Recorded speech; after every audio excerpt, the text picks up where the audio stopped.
আগামীতে কারা দেশকে নেতৃত্ব দেবে তা বাছাই করার সময় এসেছে বলে মন্তব্য করেছেন বিএনপির ভারপ্রাপ্ত চেয়ারম্যান তারেক রহমান।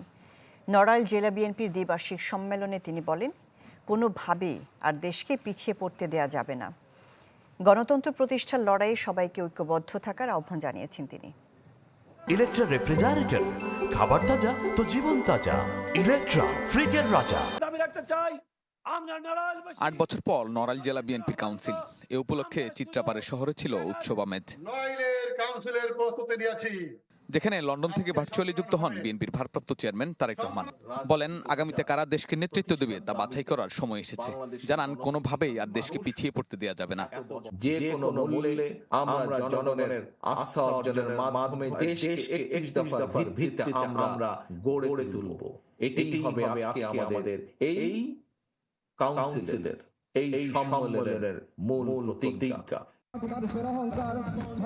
এদিকে প্রান্তিক পর্যায়ে ক্রীড়ার প্রসারে দেশব্যাপী জিয়া স্মৃতি ফুটবল টুর্নামেন্টের আয়োজন করেছে বিএনপি। ঠাকুরগাঁয়ে এই টুর্নামেন্টের উদ্বোধনী অনুষ্ঠানে মির্জা ফখরুল বলেন, গণতন্ত্রকে প্রাতিষ্ঠানিকভাবে রূপ দিতে হলে নির্বাচনই একমাত্র পথ। গণতন্ত্রের কোনো বিকল্প নেই এবং গণতন্ত্রকে প্রাতিষ্ঠানিক রূপ দিতে হলে নির্বাচনই হচ্ছে একমাত্র পথ, যার মাধ্যমে আমরা গণতন্ত্রে পৌঁছতে পারি।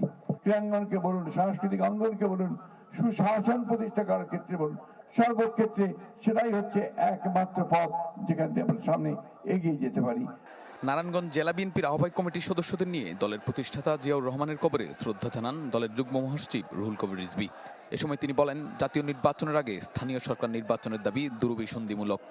আমরা যদি প্রথমেই স্থানীয় সরকার নির্বাচন চাই, তাহলে বুঝতে হবে আমরা কোনো পলিটিক্যাল ডেভেলপমেন্ট, আমরা কোনো শক্তিশালী গণতন্ত্র চাচ্ছি না।